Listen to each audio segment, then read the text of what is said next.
eGPU has never been a mainstream product. This is a result of many factors, such as performance limitations or configuration difficulties for less advanced users. On the other side, there are manufacturers of gaming laptops who, by promoting eGPU solutions, could weaken the sales of their top devices.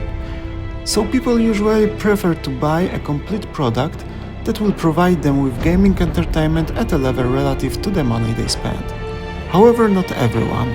For those who want to get more power from their mobile equipment and know how to do it, eGPU solutions come to the rescue. There are several products of this type on the market, but today we will focus on the one that I have had and been testing for several months. It is UT3G V1.6 from ADT-Link, founded in 2018.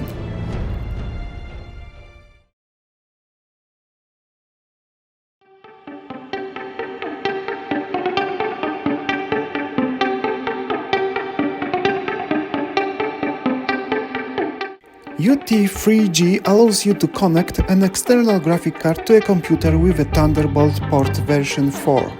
There are many computers with such a connector on the market, ranging from laptops to mobile computers such as MSI Claw or Lenovo Legion Go.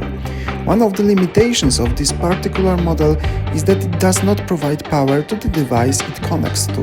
Therefore, if we connect it, for example, to MSI Claw, unfortunately the console will not be charged. However, this is not a big problem for most devices. The vast majority of laptops have their own power supply, and the Lenovo Legion Go and Asus ROG Ally X have two Thunderbolt connectors.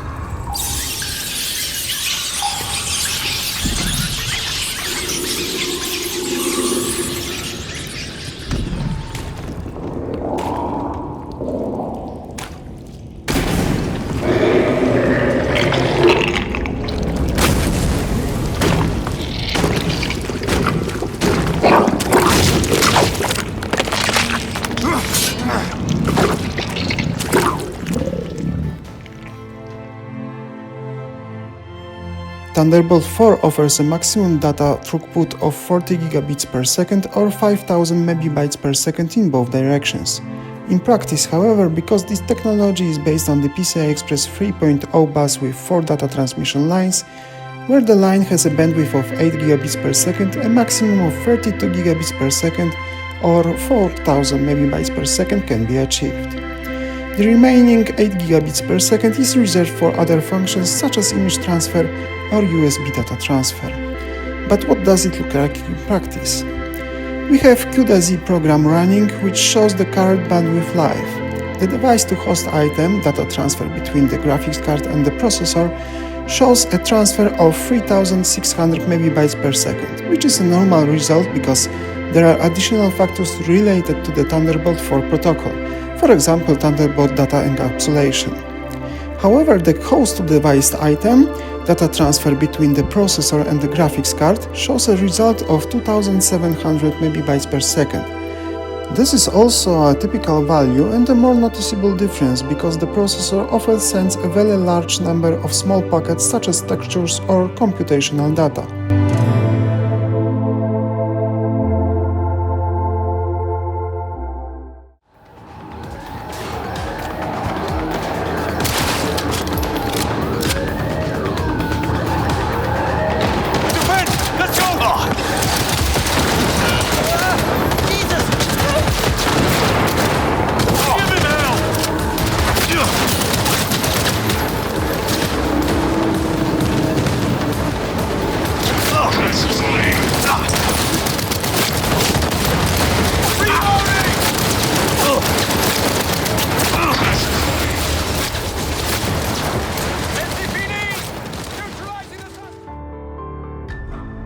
As you can see, all the data returned by CUDA-Z while playing is slower. Again, I must say that this is normal behavior and is caused by many factors. If the update data in the background option is selected in CUDA-Z, the game will temporarily slow down, which also slightly affects the overall performance. I am showing them to you so that you have a general idea of what this data looks like in different conditions when using UT3G. It is also very important to use an external monitor so that the graphics card does not return data to the computer. This is the basic condition for higher gaming performance.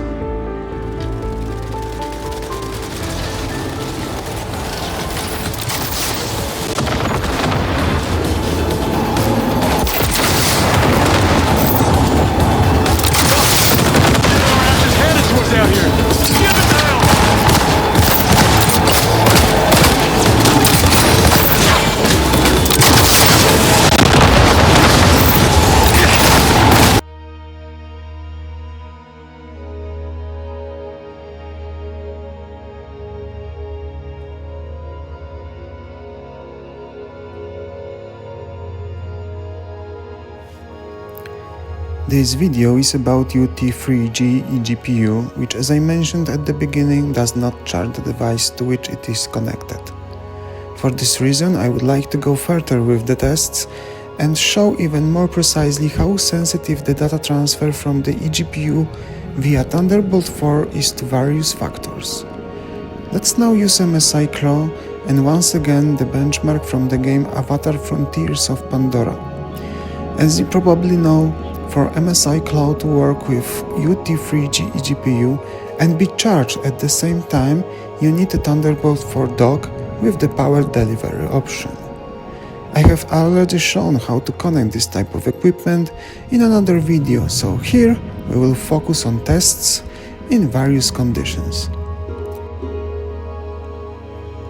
The first test is with two monitors connected, CUDA-Z running with the option to update results live, and the MSI Claw console is connected via Thunderbolt 4 dock.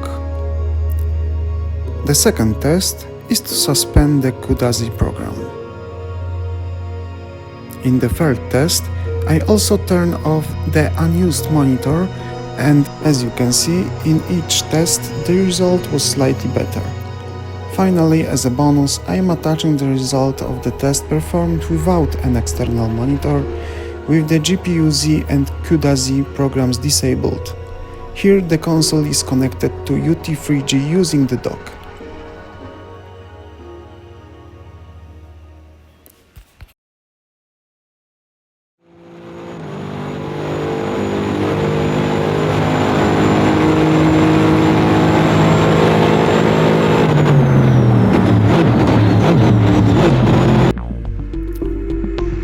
Despite all the hardware limitations caused by the Thunderbolt 4 connection, the UT3G eGPU performs solidly in games regardless of resolution.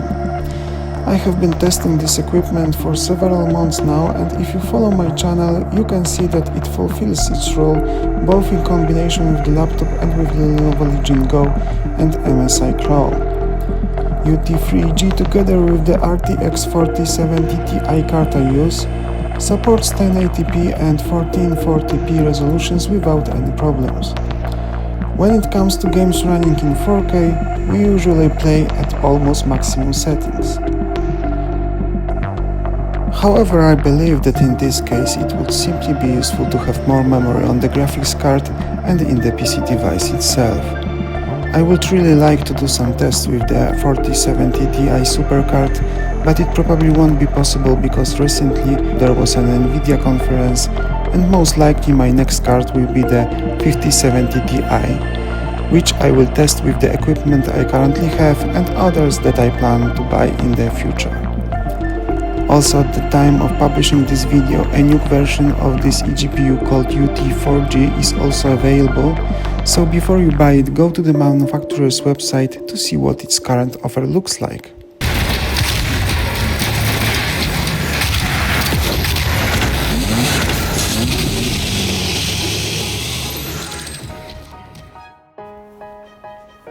Okay, just a few words at the end. I started this YouTube channel because I would like to share with others my passion for mobile equipment and testing games in various hardware conditions. It so happens that UT3G, which I treated as an adventure, is now used much more often. But dear viewers, after all, it is an external eGPU adapter that has to deal with many limitations. UT3G cannot replace a desktop computer. Frame rates are often much lower than 20%. You must be aware that this type of equipment does not take part in the race for a medal for top FPS. UT3G is designed to enhance the power of your mobile device, and it does it very well. When on PC with the same settings I have almost 200 frames in Cyberpunk, and on MSI Cloud with the Thunderbolt 4 dock there are 100 frames, I simply accept it. Despite all these limitations and lower FPS, we can still enjoy smooth gameplay in all popular resolutions. So remember that the more details in the game, the more data the console must send to the eGPU. So sometimes it is worth lowering the details, and the UT3G will reward you with a higher number of frames and still satisfactory image quality. But I feel some hidden pleasure in using this equipment. I take my small computer or laptop on vacation, come home and sit with it at the eGPU to play in different resolutions using different external monitors. I believe this is what the future will look like. A future that is just taking shape and which consists not only of hardware production technology, but also of artificial intelligence that supports the calculations needed to generate an image. I like the fact that we live in times when mobile gaming is reaching the next level, and we are witnesses of it. UT3G makes mobile gaming equipment perfect as a stationary computer or console. The performance limitations imposed by Thunderbolt 4 are not that important in my opinion in the era of technologies such as DLSS or AMD FSR, not to mention the fact that Thunderbolt 5 and DLSS 4 are fast approaching. Most people will probably find UT3G interesting to watch. However, those who decide to purchase this equipment will certainly not be disappointed. Okay guys, so thanks for watching, have a nice day and bye bye.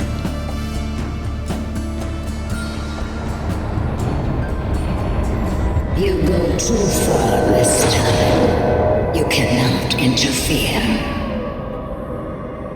This is humanity's chance to repent, to give service to us. You cannot resist the will of the Khan Maker. Activating the portal now. For it was you who was meant to enforce it.